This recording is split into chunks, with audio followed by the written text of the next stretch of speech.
Bueno, hola, mi nombre es Carlos Marte y mi compañero de Luque, Carlos de Luque, somos estudiantes de la Universidad Sergio Poleda, sede Barranquilla. eh, Queremos hacer una entrevista sobre el fanatismo y las barras bravas del fútbol que se encuentran aquí en Colombia. Pero antes de nada, quisiéramos saber, contarnos tu breve trayectoria como antropólogo y su área especializada. Bueno, primeramente, pues buenos días, espero se encuentren bien. Acá haciendo tocayos, mi nombre es Carlos Patiño Delgado,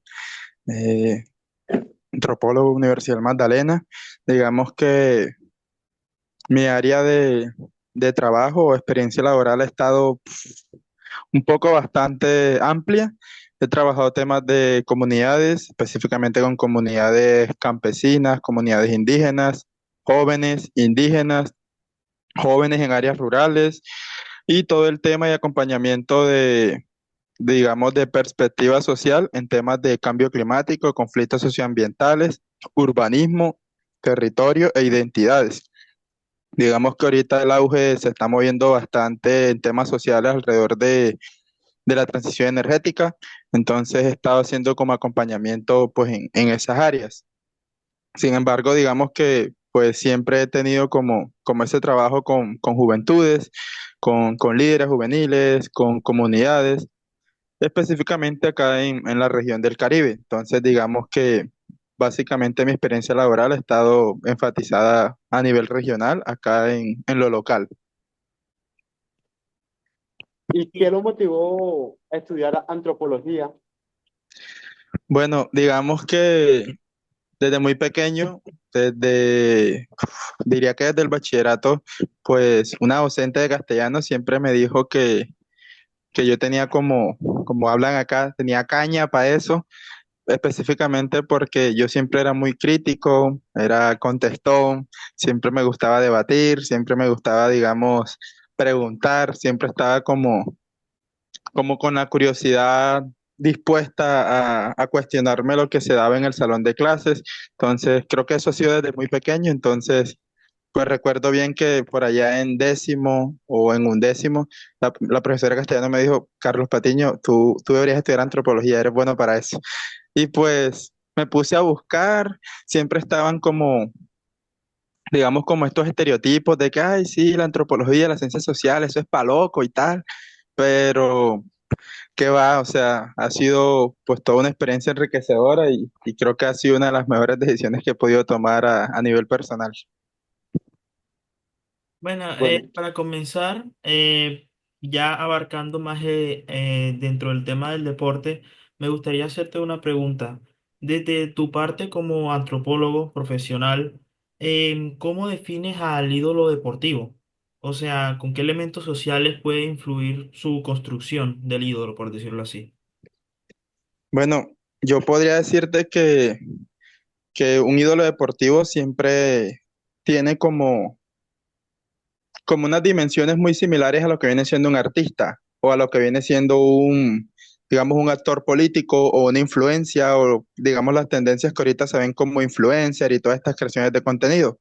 Básicamente un ídolo deportivo siempre es, digamos, como un sujeto de motivación, un sujeto de inspiración que empieza a movilizar todo este tipo de euforia, de emociones que te conectan con una identidad, en este caso, pues lo deportivo, en este caso, pues con un equipo en específico, y que esta persona empieza a generar como todo un seguimiento, toda una cadena de valor emocional, de valores morales, digamos, empieza a construir toda una identidad que va tejida a través pues, de los colores de un equipo en específico. Y eso hablar como un ejemplo muy rápido, pues Teófilo en el Junior o el Caballo Márquez en el Unión Magdalena, que pese a que siempre tienden a ser sujetos controversiales por los tipos de vidas que llevan, sin embargo, tienen toda una cadena de personas que van justificando, motivándose o comprendiendo y dándole como un valor emocional a las acciones, pero sobre todo a lo que representa esta persona en ámbitos deportivos o con su equipo, pues su equipo deportivo, en este caso el fútbol en el cual se encuentran identificados. Bueno,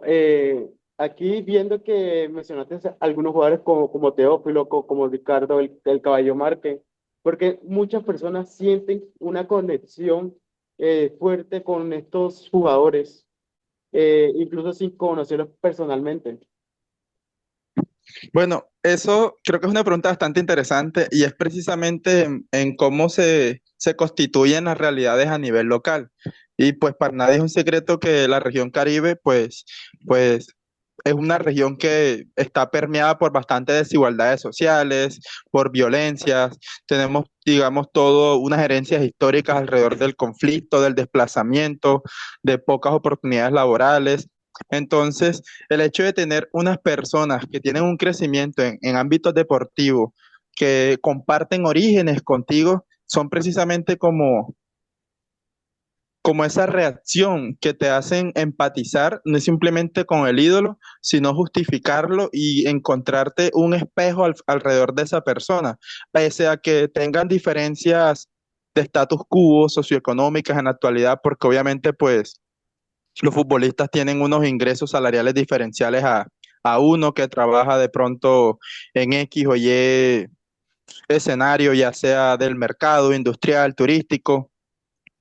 Pues realmente es esa simbólica que tiene un jugador deportivo en ámbitos regionales. En este caso, pues el entender y el compartir orígenes hace que no simplemente empatices, sino que conectes con ese tipo de jugadores y que realmente pues empiecen a darse como estas justificaciones, como esta moralidad de que no, pero es que él también vino desde abajo, mira que viene de este barrio popular, viene de este sector que fue huérfano o que su papá no fue presente, así como dar ejemplos muy generales, pero realmente eso es lo que nos lleva a conectar con un jugador. Y ponía ahorita en la primera pregunta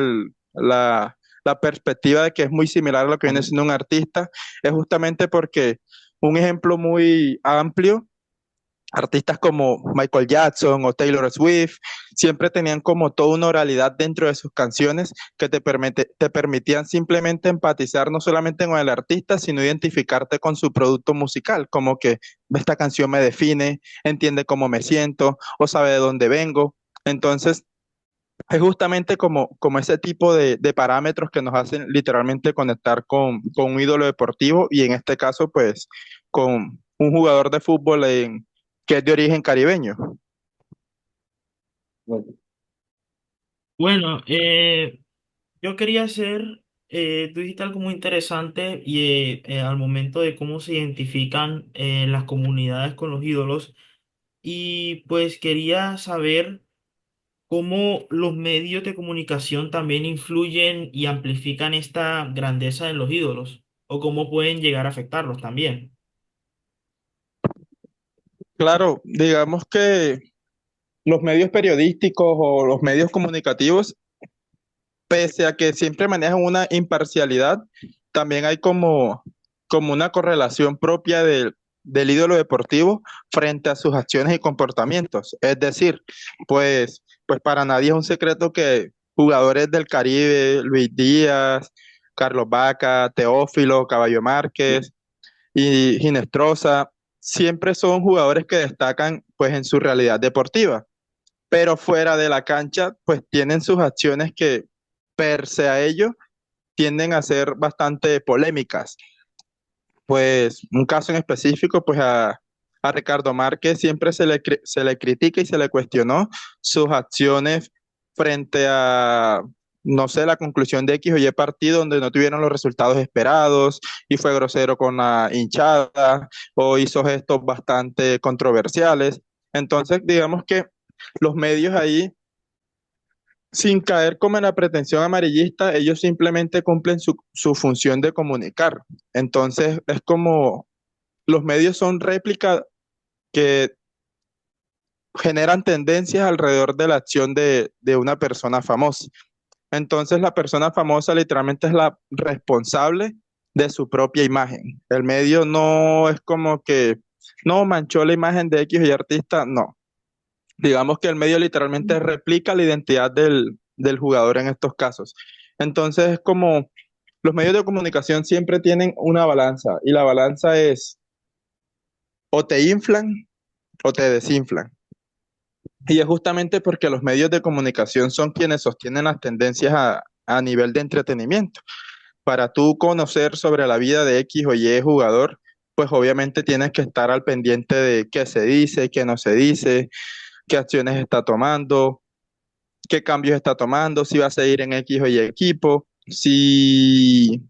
hizo un cambio de look. Digamos que hay toda una correlación entre la comunicación y el jugador como tal.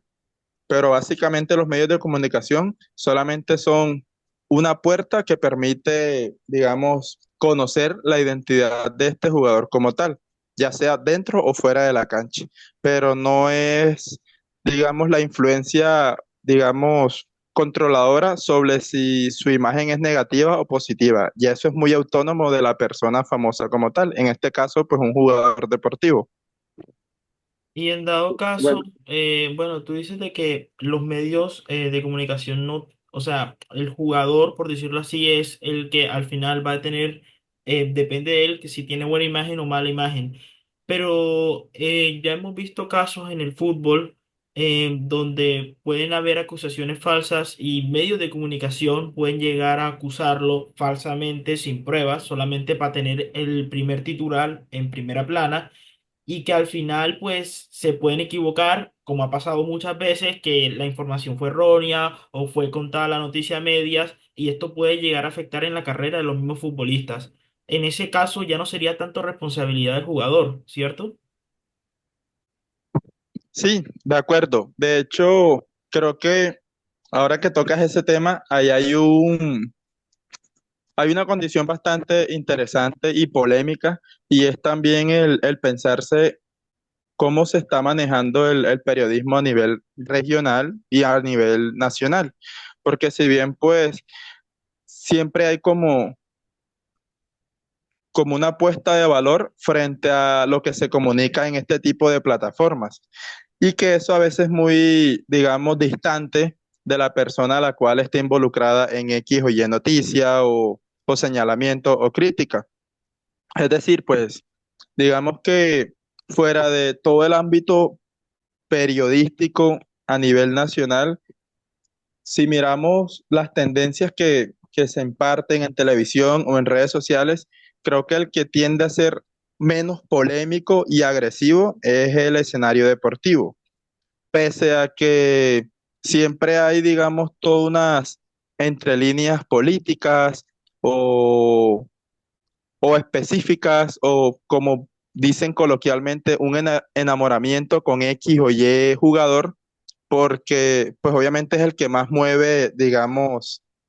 los números o las estadísticas a nivel de interacción en las redes sociales o en el consumo del entretenimiento. Y pues eso se ve evidentemente, pues ahorita con Lucho Díaz, que digamos tiende a ser todo un sujeto simbólico, representativo no simplemente de Colombia, sino a nivel Latinoamérica, en el norte global, en el fútbol europeo.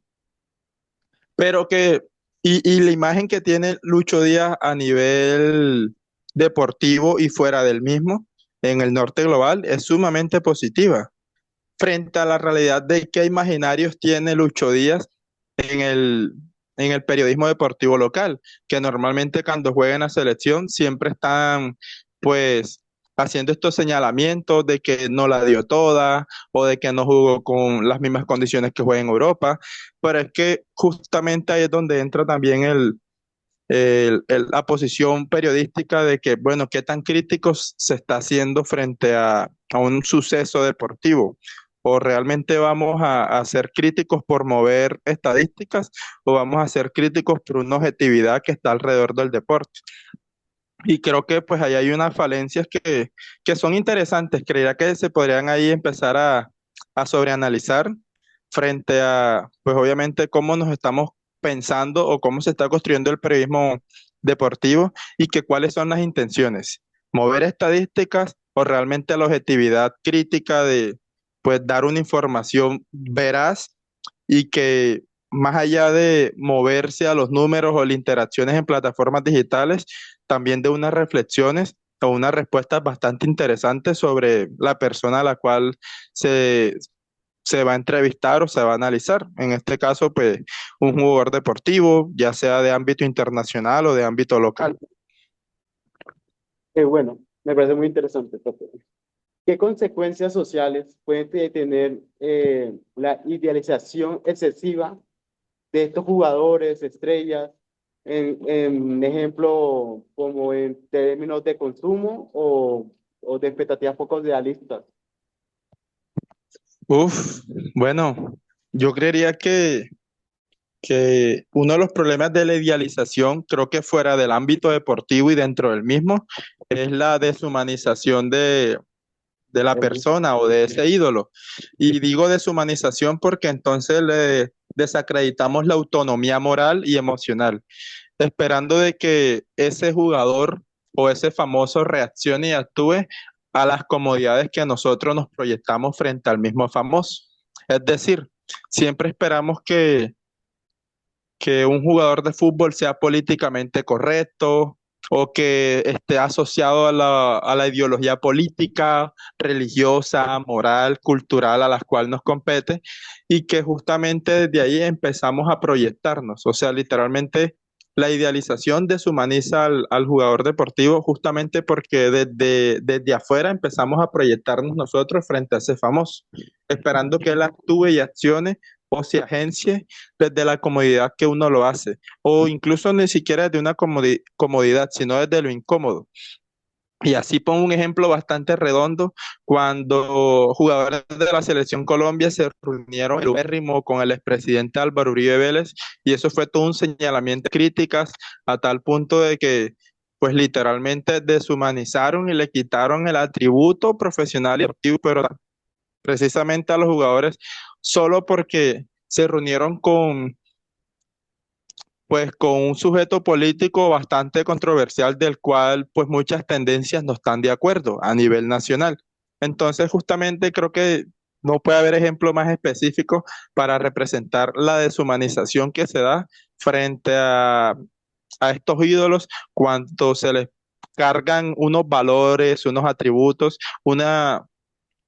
imaginario que está realmente muy desconectado de las realidades que vive esta persona desde su fama, desde su profesión, desde su día a día. Ok. Mencionaste un apartado muy interesante cuando mencionaste cómo algunos jugadores de la Selección Colombia fueron a visitar al político Álvaro Uribe. Y esto tiene que ver con relación a mi siguiente pregunta, y es de que si crees o qué tantas similitudes pueden llegar a ver. Tú también mencionaste que también puede ser muy similar los ídolos del fútbol, por ejemplo, los ídolos de la música, los artistas, y qué tantas similitudes, ya metiéndonos más a la parte, como mencionaste, de la política, qué tantas similitudes puede haber un ídolo del fútbol con un político, ya que sabemos que los políticos siempre son muy criticados por el sector contrario, el sector de la oposición, y en mi parecer siento que eso también tiene que ver mucho con el fútbol, ya que el sector de la oposición en el fútbol es como el equipo rival. ¿Cómo podemos tener estas diferencias o cómo podemos tener estas similitudes con respecto a la política? Bueno, a mí eso me parece bastante interesante, digamos, también un poco denso, pero el ámbito deportivo o la realidad del fútbol a nivel nacional en Colombia siempre ha tenido unas pretensiones políticas, diría tristemente, justo porque pues quienes financian los escenarios deportivos, muchos equipos, etcétera, siempre son personas que están relacionadas al escenario político a nivel nacional. Entonces, pues eso siempre pone una balanza entre, como cuando decimos, no hay que separar al artista de la obra, pero eso difícilmente se realiza. Y pues siempre hay una controversia frente al manejo deportivo que, digamos, desde el consumo del fútbol a nivel nacional, se tiende a ser permisivo con ese tipo de, digamos, de panoramas a tal punto de que nos desentendemos o hacemos silencio frente a lo que conocemos y sabemos que está mal. Y es justamente pues las relaciones en las cuales estos equipos deportivos están intrínsecamente ligados a apellidos o a familias de renombre que tienen mucho peso en el escenario político y tienen un peso no precisamente por, digamos, gestiones o candidaturas netamente positivas, sino que están siempre al margen de la crítica, de miradas de corrupción o escenarios bastante complicados frente a las realidades que se vivencian en Colombia. Y unos ejemplos bastante particulares, pues sería pues el Junior de Barranquilla o el Unión Magdalena, que en este caso pues están asociados en el caso del Magdalena con la familia Dávila o en el caso del Atlántico con el Junior con la familia de los Char. Entonces, digamos que siempre hay una financiación que pese a que desde el escenario deportivo el equipo regale decepciones o alegrías, pues nunca se está pensando desde raíz cuáles son las problemáticas que realmente conflictúan el escenario deportivo a nivel nacional. Y es justamente pues este tipo de realidades que se ignoran desde el rol de hincha o desde la ciudadanía misma que se supone está representada o se siente identificada pues, por estos colores y este equipo deportivo. Incluso, pues, están las notas periodísticas de la década de los noventas, donde relacionaban al Atlético Nacional con todo el tema de financiaciones del narcotráfico, de toda la corriente accionaria que tuvo Pablo Escobar en el departamento de Antioquia. Entonces, es bastante conflictivo y pensarse el hecho de que cómo hay silencios colectivos a través de estas herencias informativas, históricas, que están bastante tejidas en el fútbol colombiano y que no se cuestionan, o sea, no se plantean, pero justo porque no sabría decirte si la reacción frente al pensarse eso sea bastante violenta o peligrosa en términos sociales. Uno pensaría desde la comodidad que lo es, pero si es un problema ya, consideraría que histórico a nivel deportivo, que debería empezar a replantearse, justamente porque si hay una delgada línea entre lo deportivo y las economías ilícitas dentro del país, lo cual lo vuelve bastante, digamos, incluso incómodo de hablar en ámbitos públicos, en escenarios públicos, porque no se sabe cómo son las reacciones en los diálogos de este tipo de realidades que ignoramos, no sé si por conveniencia o justamente por ese temor de que pues me puedo meter en problemas por el hecho de estar cuestionándome este tipo de situaciones frente a un deporte que tanto disfruto o que la gente celebra. Y que pues para nadie es un secreto que el fútbol siempre ha estado ligado a una corriente política y no precisamente desde el gobierno actual en el cual pues su corriente es bastante socialdemócrata e izquierda. Digamos que el fútbol siempre ha estado emancipado y justamente por las familias que financian este tipo de escenarios a la corriente política de ultraderecha o centro capital. Entonces eso también nos da como una línea de poder mirarnos, bueno, entonces hacia dónde se está pensando el fútbol desde una autonomía o netamente siempre tiene, digamos, una dependencia política en términos de financiación, en términos de visualización o en términos de entretenimiento, entendiendo también que incluso el entretenimiento mismo y la televisión colombiana también está establecida por una corriente política en específico y no es lo suficientemente imparcial para ser comunicativa incluso con este tipo de ídolos que están inmersos en los escenarios futbolísticos a nivel nacional. Bueno, y pasando, dijiste, los equipos de fútbol están controlados, como dijiste, la política está muy metida en el fútbol actual.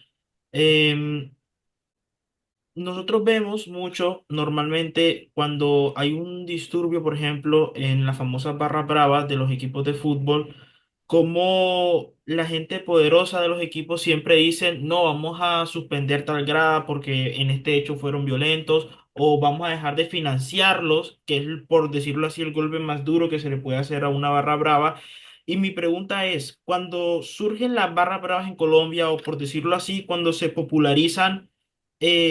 podemos decir de que la creación de las barras bravas, que normalmente entendemos que es gente humilde, gente que es muy apasionada de su equipo, pero que no es de un estatus social muy alto, en realidad surgieron por un estatus social alto. Me explico, surgieron por los dueños de los equipos o porque los hinchas decidieron, oye, ¿y si creamos una barra brava de mi equipo de fútbol que no existía en Colombia hasta hace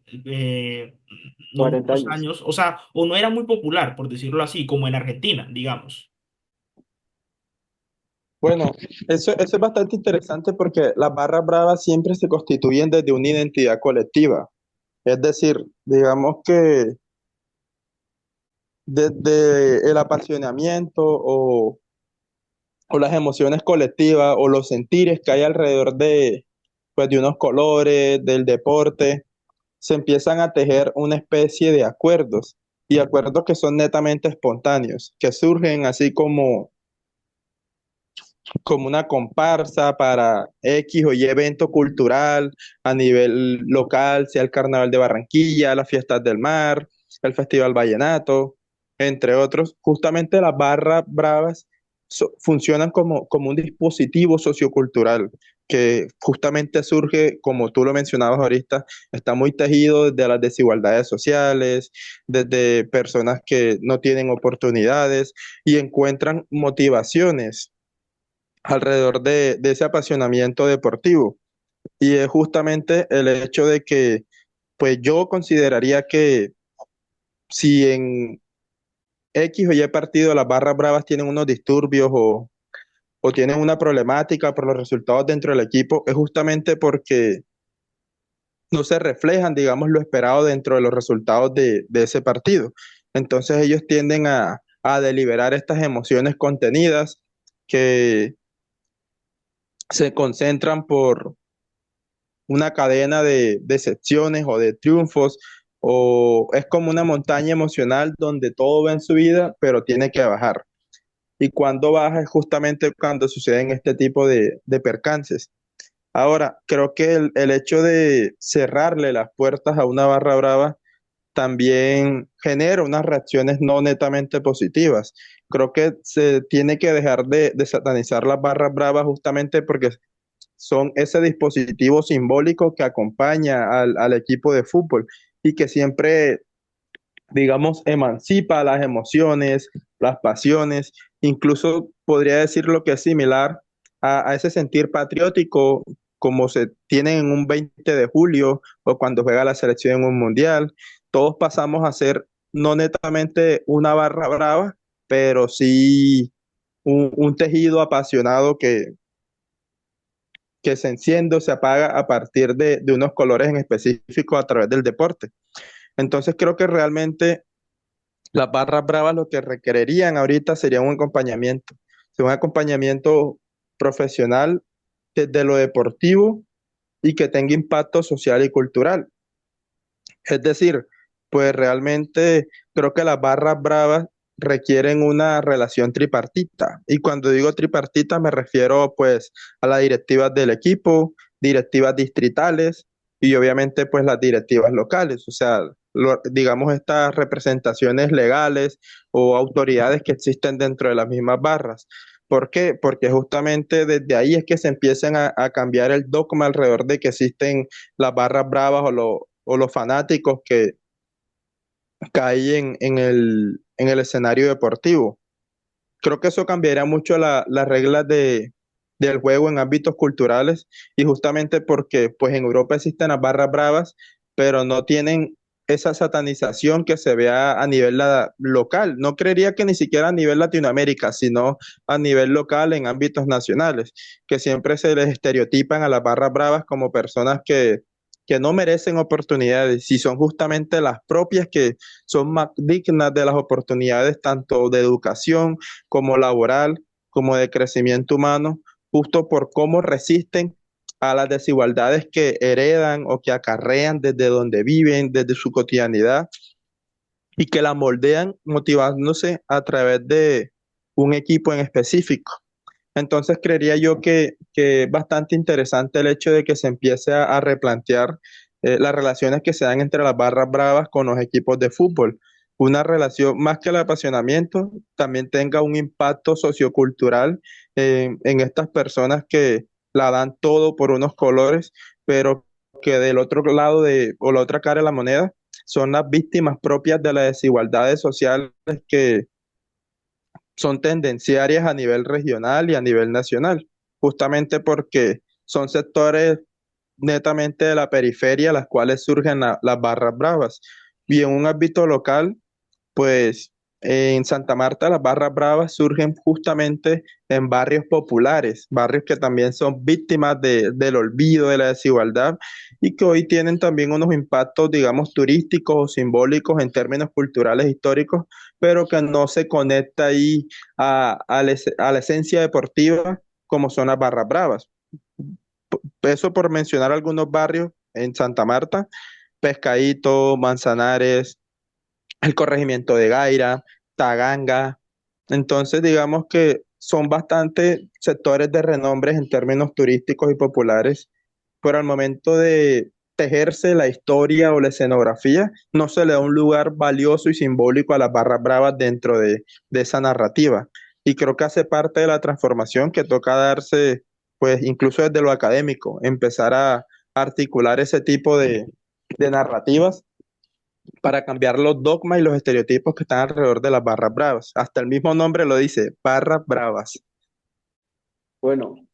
me parece muy interesante eso es lo que estamos aquí hablando sobre la violencia que viven las antiguas personas, pero, o sea, siento que hay unas estigmas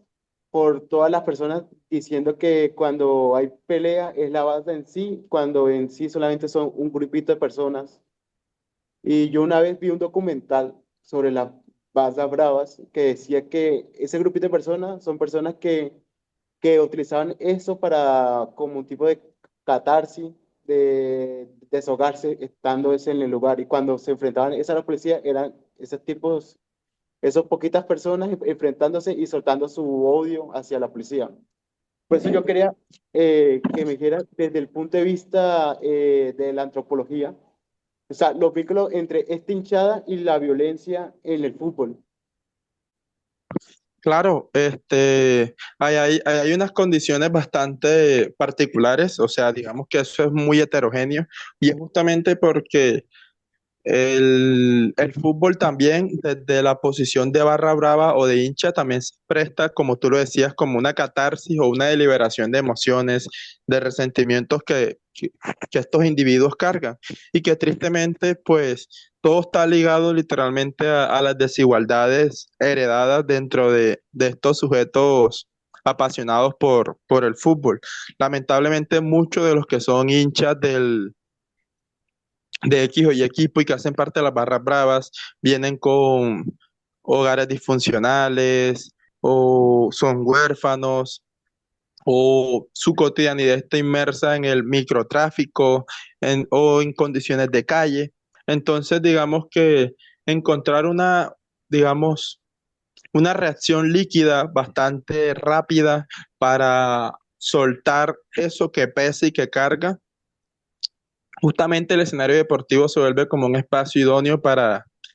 digamos, para descargarse de esa emocionalidad, tanto positiva como negativa, que se concentra en un solo espacio y que es muy dependiente de los resultados de unos colores. Si son negativos, pues ya sabemos cómo va a ser la descarga, pero si son positivos, pues obviamente el dispositivo se impulsa a hacer toda una celebración sin pretensión de límite alguna. Entonces es bastante complejo el hecho de no justificarse el por qué las barras bravas son violencias, sino qué hay detrás de esa violencia como tal. Y es justamente pues lo que mencionaba ahorita.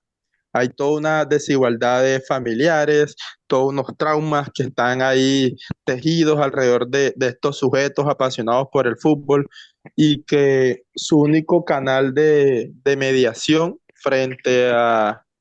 digamos, a esas situaciones tanto emocionales como psicológicas como económicas que le atraviesan en su día a día, empiezan a encontrar como una frontera de libertad justamente en lo deportivo, dentro de un estadio o dentro de unos colores que son bastante dependientes de los resultados de un partido en específico, sea positivo o negativo. Un ejemplo bastante contemporáneo. El domingo, este domingo que viene, el próximo domingo, es el partido de la Unión Magdalena con el Once Caldas, acá en el Sierra Nevada. ¿Qué acciones tomó la directiva? Pues el ingreso es gratis para todos. Claro, y entonces, obviamente, pues hay una relación bastante, digamos, codependiente entre un equipo deportivo y las barras bravas o la hinchada. Pues creo que eso también permite constituir toda una escenografía donde pues se tejen las buenas relaciones que hay entre la hinchada y un equipo de fútbol, porque pues sería bastante feo un partido de fútbol y que no haya hinchada, o sea, no hay un Sí, espíritu de fútbol ahí y realmente pues en términos de entretenimiento eso no vende. Entonces, justamente también el hecho de que pues tengan que llegar a estos extremos es porque hay un cansancio, o sea, un cansancio moral y emocional desde la hinchada y las barras locales, justamente porque los resultados siguen siendo negativos frente al equipo local. Y que también cambia mucho las dinámicas dentro de cómo se están pensando las barras bravas, pues todo esto. En otros momentos creo que la barra brava accionaría violentamente contra el equipo y etcétera, pero en estos momentos creo que la historia y las vivencias propias de las barras simplemente se siente como un desgaste físico de, ok, si no vemos resultados positivos, pues no vamos. Entonces sí, creo que es eso verdad. también es una imagen bastante, digamos, motivadora frente Desfavorable. a, Ah, motivadora en el ámbito de que ya se está desconectando un poco la violencia dentro del apasionamiento deportivo y desfavorable en ámbitos de que, pues, si te piensas y ese apasionamiento por unos colores de un equipo en específico son el estimulante de un grupo de personas que colectivamente tienen puntos en común por las desigualdades que habitan día a día, pues cuál va a ser su motivación fuera de la cancha, sabiendo que el equipo que tanto apasionan, pues también les está cargando las mismas decepciones que buscan deliberar en un estadio. Bastante interesante pensarse esa reflexión abierta a qué pasa con estas personas dentro de los partidos de fútbol y cómo asumen su día a día sabiendo que son las propias víctimas de las desigualdades socioculturales que habitan las ciudades a nivel nacional. bueno, Bueno, Carlos. ya se está acabando la llamada. No sé si mi compañero Ujú. quiere decir algo. Pues, bueno, no sé si mi compañero quiera seguir ahí hablando. No, solamente iba a decirte que te agradezco mucho que nos hayas dado la entrevista. Espero en un futuro volver a colaborar contigo y pues hablar sobre más sobre estos temas, porque pues sí es bueno conocer más sobre cómo se maneja la sociedad desde un punto de vista como la antropología. Sí, Sí, a mí claro. también me pareció muy interesante mucho la parte de la antropología, la parte de cómo ellos miran y o sea, y de dónde vienen las personas que hacen parte de estas barras bravas o parte de las hinchadas de estas. O sea, de dónde viene y ver que ellos vienen de sectores o sea, de estratos uno estrato cero prácticamente, donde utilizan el fútbol para su catarsis. Y ojalá eh, dejemos esos estigmas de que todas las personas que vayan a esas cosas son de la misma cosa, pero no son del mismo lugar y también aprender mucho sobre la idealización de los ídolos futbolísticos fue muy interesante y ver que los relacionara con los artistas, que me pareció muy excelente ese enfoque. Gracias por darnos esta entrevista y por darnos estos minuticos aquí. No, claro, digamos que pues ahí ya tienen mi contacto, ahí pues quedamos pendientes para pues cualquier otra oportunidad, otro diálogo o digamos otro llamado a la reflexión frente a este tipo de temas sociales, culturales y deportivos. Creo que es bastante necesario empezar a pensarse, digamos, la cotidianidad desde lo interdisciplinar y es justamente pues desde las diferentes formaciones académicas que existen, cómo colaboran para entenderse más desde lo local, cómo entendernos más, pero sobre todo entender el mundo, permite también como generar nuevos llamados o nuevas definiciones frente a lo que día a día percibimos y de pronto no nos cuestionamos. Entonces, eso es bastante necesario. Creo que pues una tarea espontánea que a nivel social como ciudadanos, como personas tenemos, porque eso también permite como empezar a tejer mejores relaciones humanas frente a nuestro día a día. Y pues chévere digamos, eso se empieza a replantear en esta oportunidad, pues desde una conversación desde las barras bravas, desde lo deportivo, desde cómo nos estamos percibiendo ese tipo pues, de cotidianidades, porque eso básicamente está inmerso en nuestro día a día y a veces lo ignoramos. Y nada, pues yo creería que es fundamental también empezar a tejer nuevas formas de cómo leemos las construcciones de identidades, cómo leemos nuestra propia identidad, cómo,